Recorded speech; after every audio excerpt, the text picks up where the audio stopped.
Hi, I'm Tana. Welcome to my channel. If you're new here, you probably clicked on this video because of the title. And if you currently have coronavirus or you have sick kids with coronavirus, I am very sorry. It is not fun. But I'm making this video to hopefully give you some helpful tips and advice on just getting your home ready to deal with coronavirus or what you might need to order to help you get through it. Before we get started, I want to say I am not a doctor. I am just a mom. I'm a mom to 2 little kids, and these tips are going to be just what I'm doing for my family based on my own personal research from the internet as well as academic resources and just some of my friends that I've talked to in the healthcare community. In this video, I'm going to talk about the vitamins and minerals that I am taking as well as what I am giving my toddler and my baby. And I'm also just going to mention a couple of helpful products that might be nice to have on hand if you have a sick kid, whether your kid has RSV, the flu, or coronavirus. These things might be really helpful to have on hand. Before we jump into the products that I'm going to talk about, I do just want to give a general update on how I'm doing. This is isolation day 5, and so far so good. And obviously having a baby in the house, it's pretty scary that now we're dealing with this coronavirus. He was actually born in late February. Actually, he got RSV when he was only 3 weeks old. So I was in the emergency room with him twice at 3 weeks old and then again at 5 weeks old. My whole family ended up having RSV, but at that time we really didn't know what we had until the baby got tested because we couldn't even get coronavirus tested if we wanted to back in March. So 1, I'm fortunate that I know what I have, and 2, I have a really mild case, at least so far. So I'm just trying to manage with some home remedies and of course take care of my 2 small kids. My kids have had low-grade fevers. They've had a little bit of upset stomach, no vomiting, but they have had some, loose stool, and they've had low appetite. And they're just in general like very cranky and tons of snot. So that's what I'm dealing with here. Okay, so let's talk about 3 vitamins that they say are super, super important if you have coronavirus. So one of the very first things that I read that you should be taking if you're worried about coronavirus or if you have coronavirus is vitamin C. I've been taking elderberry immunity support for a few months now. So it's vitamin A, vitamin C, vitamin D3, vitamin E, and zinc. But the only one that it has like 100% of your daily value is vitamin C. I'm getting my elderberry, which elderberry has antioxidants in it. So it's thought to be really good for immunity, help reduce inflammation. So that's why I'm taking this one. I'm also taking a prenatal vitamin, and I am taking a prenatal vitamin because I am still nursing my 10-month-old. So this just makes sure that I get like enough of my daily vitamin for, all the different categories and make sure that I'm passing those nutrients on to him. I did also read that taking vitamin B9 or folate or folic acid, studies have shown that this vitamin can prevent respiratory infections in children.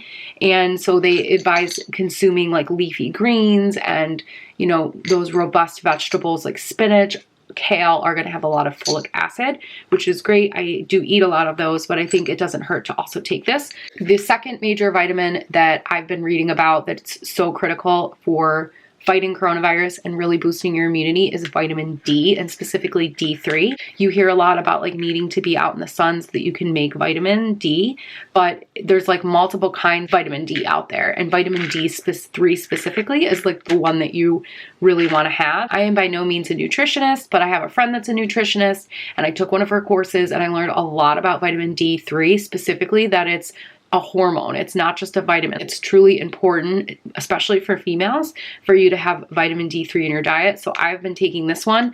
This is just like Target brand. This is probably not like the best one out there that you could be taking, but this is what I have. And I've been trying to get through this ginormous bottle that I ordered, and I didn't realize how big it was going to be. This one also has calcium in it, which can't hurt. So I have been taking this. And then the third thing that I've been taking that is critical right now is zinc. And this is raw zinc, and I'll link this below. I really like this brand. And this is high potency. It's a whole food vitamin. But I'm just going to read here that zinc is crucial for normal developing and functioning cells. And specifically, like, it affects the immune system. I think most of us know that.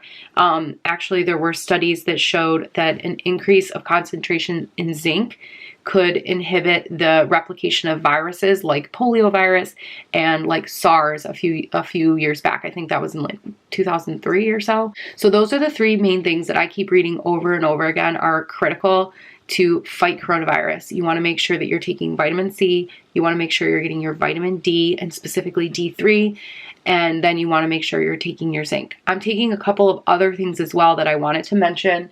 So I've been taking this whole bulb garlic, and this garlic is super strong. Like when you open the bottle, you just smell garlic.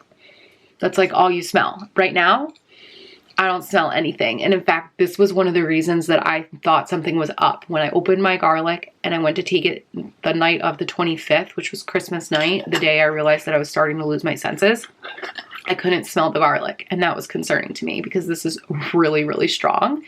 But this is to help you boost your immune system and also give cardiovascular support, which with coronavirus, there's obviously concern about like your heart possibly being affected or being attacked. So this is just something that I was taking before, and I'm going to continue to take it until I'm out of the woods. And then I've also taken turmeric for years. I think turmeric is really great to support like your adrenals, and it helps to support a healthy inflammatory response.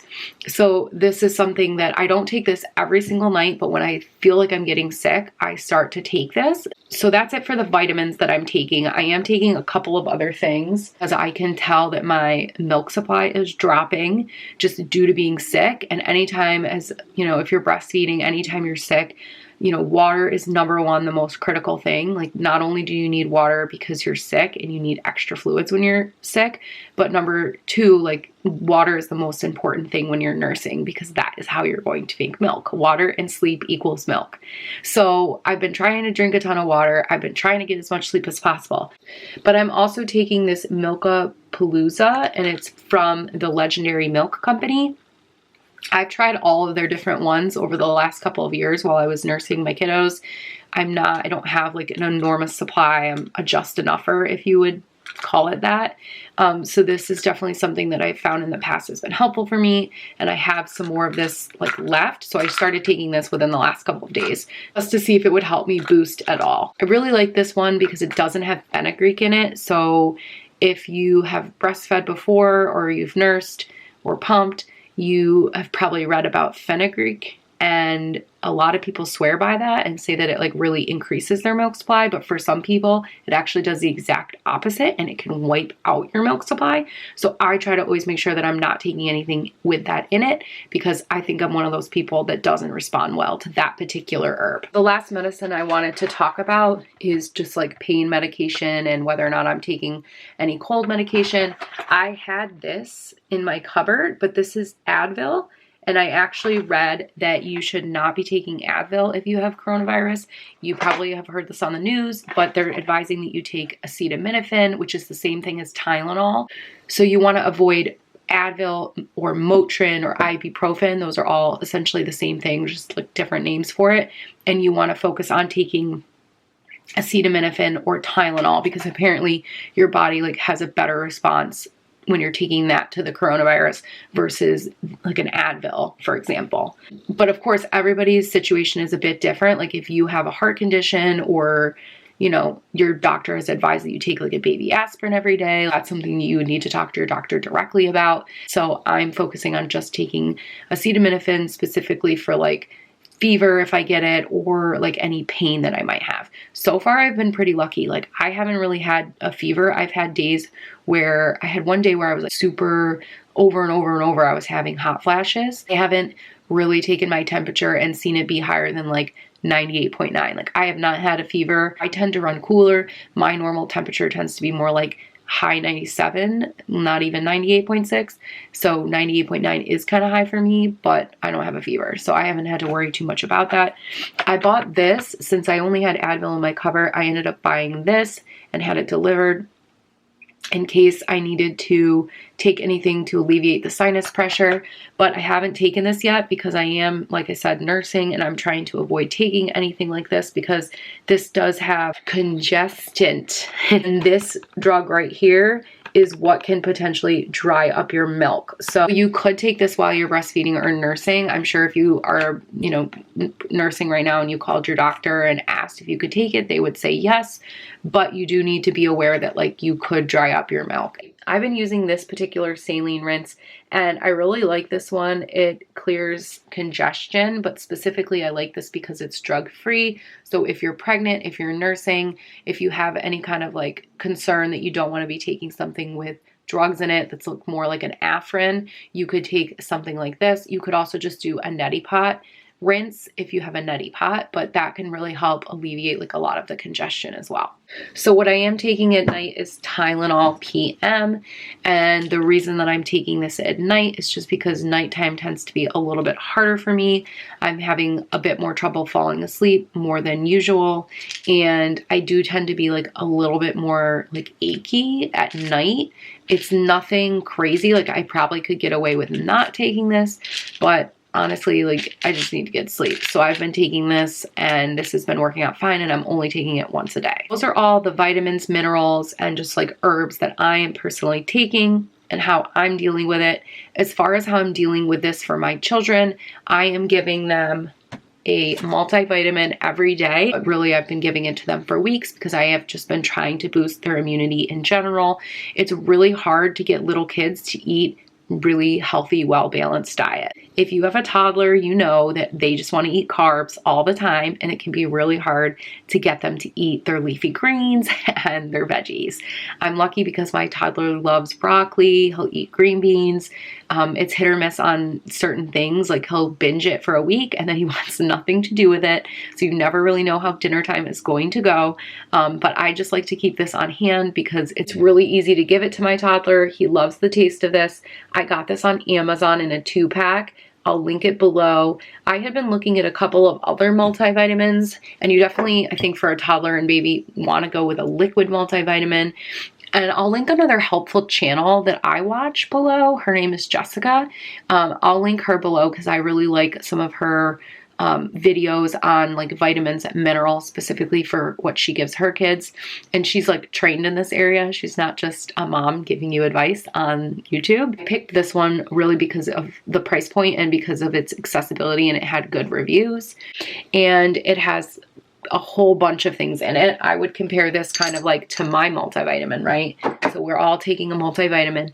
This is a natural orange and mango flavor, and my kids love it. And you do have to put this in the refrigerator after you open it, but I just keep it in my refrigerator and give it to them like at mealtime. So for my baby, I've been giving him this elderberry drops by Mommy's Bliss, and it's organic elderberry. It has prebiotics, zinc, and it also has echinacea in it. Remember when everyone like first started taking echinacea and it was like a thing? Do people still take it? I don't know. Is elderberry the new echinacea? I'm not sure.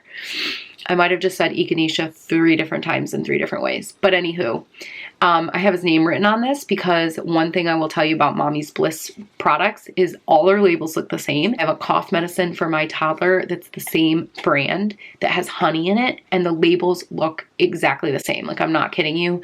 The color is very subtly different. And so if it is dark in the room, you could accidentally end up giving the wrong medication to the wrong child. I did it once. I started to give the honey cough syrup to my baby thinking that it was like, it was this. As soon as I started pushing the syringe, I realized that it was like a different consistency and a different color. So I took it out of his mouth, put the bottle again, and it was kind of scary because I was really worried that I accidentally gave my infant honey. And if you're not a parent or you're a new parent, maybe you don't realize it yet, but you cannot give babies honey until they are 1 year old because they could get a bacterial infection that can be fatal. So don't give your kids honey. For elderberry, this is the one that I give my baby. And then I have the children's version of what I take from the Zarbee's brand for elderberry immune support for my toddler. So they actually look the exact same. This is the adult one and this is the children's one.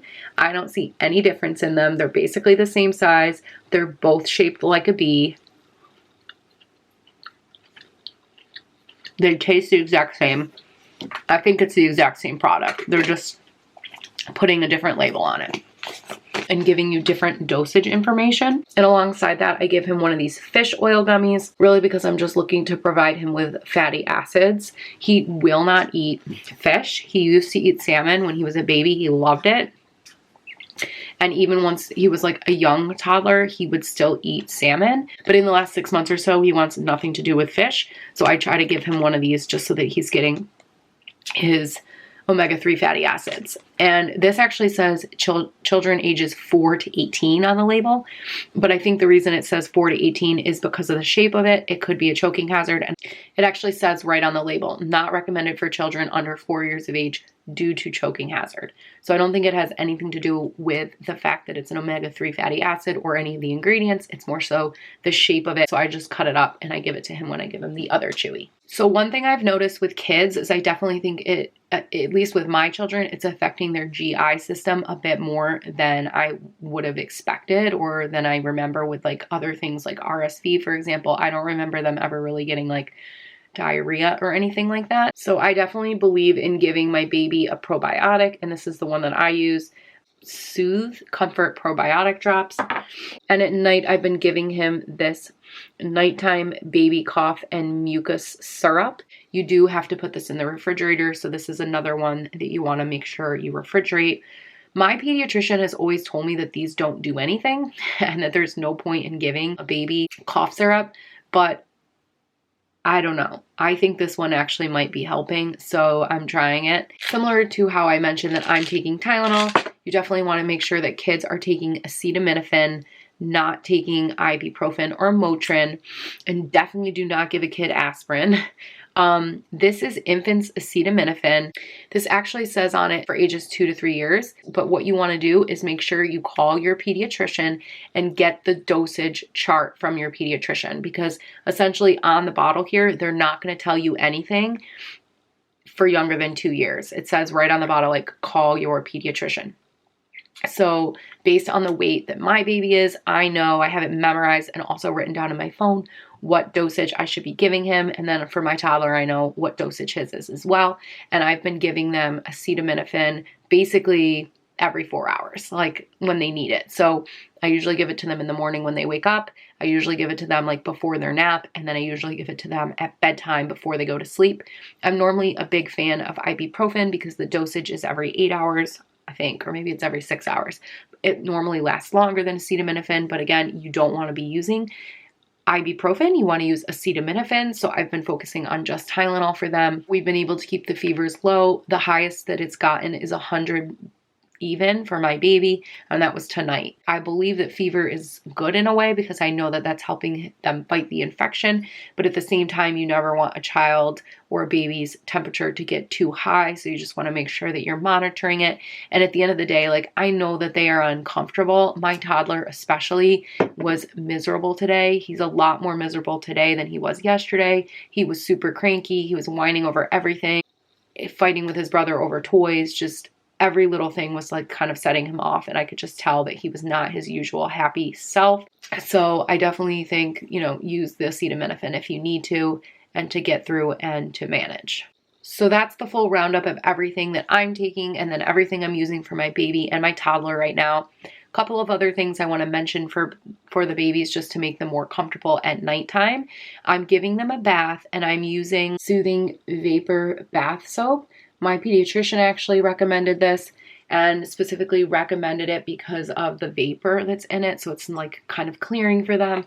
So I've been using that at nighttime, but I've been putting baby rub like on their chest at night. With infants, if they're really little, like younger than 6 months, I wouldn't advise putting it on their chest. I would actually say put it on their feet. And that way, like when they're sleeping, they can still get the vapor from it, but it's not like so close to their chest, because it can be like a little bit overwhelming or a little bit dangerous to put baby rub on a baby that's that small. But talk to your pediatrician about it if you're nervous or if you have questions about it. At night, I'm also rinsing their nose. I'm using right now I have Boogie Mist in their room, but I also have this Little Remedies brand. I think that they're both great brands. I just happen to buy whatever's on sale when I need it. But you can either get the spray kind or you can get the drops. But I definitely would say like rinse their nose thoroughly with some type of saline wash before they go to bed. And especially for babies or for children that can't blow their nose yet, this Frida Baby snot sucker is like the way to go. I actually think that that's probably how I got coronavirus. I mean, I'm with my baby all the time, so I guess he could have just like breathed in my face or sneezed in my face. But since we know that I probably got this from daycare, I've been snot sucking his nose a lot because it's just that time of the year, and I like to make sure his nose is cleared before he goes to bed. And while the snot sucker does have a filter on it, it doesn't actually prevent the germs from, stopping. It just prevents the snot from coming up the tube. So if you're snot sucking their nose, like, just know that you are breathing in any of the germs that they potentially are breeding as little incubators. So keep that in mind. You could also use like a bulb syringe if you don't have a Frida Baby. Okay, the very last product I want to talk about that will just help if you are concerned about blood oxygen level or heart rate or anything like that. So I have the Owlet sock here, and our baby monitor. When I had my second child, I got a second monitor, and I actually did go ahead and buy the Owlet monitor. So I have the Owlet monitor and the Owlet sock combination, and it's all in one app. So I have the Owlet app on my phone, and I can actually just go ahead and check in on him. There he is in his room sleeping. Normally I can see on the app as well what his heart rate level is and his beats per minute, and also his blood oxygen level. But unfortunately, yesterday my Owlet sock stopped working. I haven't used this particular monitor in probably 2 months, but I got it out a couple of nights ago when my baby started to show that he was having signs of congestion. It just helps me sleep better at night knowing that I can keep an extra eye on him. So I put it on him and I used it for a few nights, and it was giving me so much peace of mind being able to look down and know that he was doing all right at night. And now it's not working, which is totally a bummer. I actually reached out to Owlet, and unfortunately they said that because my Owlet is more than a year old, it's not under warranty, and I essentially need to buy a new lithium battery that goes in the back here, and they're pretty expensive. It's $139 just for the battery. They did offer me a discount code to get it for a little bit cheaper, but my baby is 10 months old. I don't think I really want to be going and spending that kind of money on a battery. So probably not going to do that, which is really unfortunate because this thing has been my saving grace anytime my kid gets sick, especially when I had a 3-week-old who had RSV. This was giving me so much peace of mind that I ended up going ahead and ordering a pulse ox monitor for kids. I got this on Amazon. It was not super expensive. I'll link it below. An adult one as well. I think, it might be overkill, but it's nice to be able to at least check. So far, so good. Like, I'm not having too many breathing problems or anything like that, but if I start to feel my chest getting heavy, at least I have that on hand so I can kind of like quickly check and then potentially call my doctor to find out what else to do. I have a couple of thermometers in my house, but this is like a no touch forehead thermometer. Let's see if it works.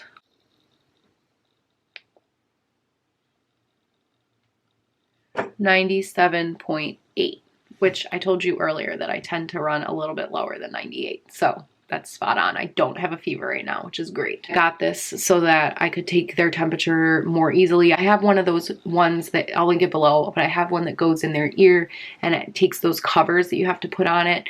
And that's fine if you're taking their temperature like every now and again, but when you're taking their temperature like a million times a day, I wanted to just have another one that was really easy that I could leave on a different floor so that I could just quickly take their temperature if I felt like they were warm to the touch. So that's going to do it for this video. Like I said earlier, I'm pretty much feeling the same as I was feeling yesterday. I am more tired. I'm definitely looking forward to crawling into bed in a little bit and getting some rest. But my biggest concern right now is just making sure that my kids get healthy and that they get through this with no crazy long-term side effects. I'm hoping that I won't have any other crazy symptoms this week, but if I do, I'll definitely keep you updated. Thank you so much for watching. I really do appreciate every single like and subscribe, every comment that you all leave. Thank you so much. I know some of my friends have been asking how I'm doing, so hopefully this gives you a little bit of an update. And if you've just recently found my channel, I do hope that you will subscribe subscribe. Thank you so much for watching. I hope you found this video helpful. If you're also battling coronavirus and you have any tips or advice for me, please leave me a comment below. I'd love to hear what your tips are, and hopefully this video was helpful for you. If you found it helpful, please share it and get it out to someone else who it can help as well. It would mean the world to me. Thank you so much for watching. I really do appreciate it, and I'll see you in my next one. Stay healthy.